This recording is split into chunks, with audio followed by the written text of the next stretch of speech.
O pasado 30 de xaneiro, a Deputación de Pontevedra aprobaba o expediente de contratación da redacción do proxecto e dirección de obra para a rehabilitación de Santa Clara. Abriuse entón unha fase de negociación con Nietos Ovejano Arquitectos, o estudo que gañara o concurso internacional de ideas. 15 días despois, as dúas partes chegaban a acordo. Posteriormente a este acuerdo, la empresa, Nietos Ovejano, presentó su oferta final.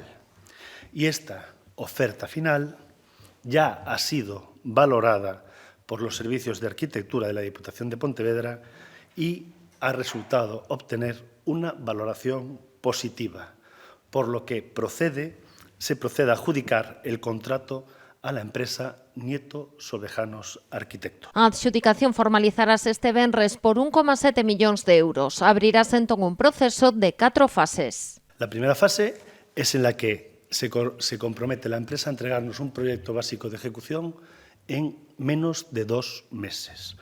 Una vez este proyecto sea estudiado y valorado por la Diputación, entraríamos en una segunda fase en la que la empresa tendría que entregar en 4 meses un proyecto de ejecución. La tercera fase correspondería al inicio de las obras, porque serían los jefes de obra, y la cuarta fase sería la de la liquidación del contrato. Nun escenario ideal, explicou Domínguez, as obras poderían comezar a finais deste ano ou a principios do vindeiro. Condicionadas, explicou, os permisos de patrimonio e a licenza que ten que conceder o Concello de Pontevedra. Así as cousas, reiterou o compromiso da Deputación con Santa Clara. Esta celeridade en los servicios de la Diputación nos habla de 2 cosas. La primera, la alta implicación y la alta calidad técnica de todos los funcionarios que han participado en este procedimiento desde la Diputación de Pontevedra, a los que quiero agradecer su esfuerzo.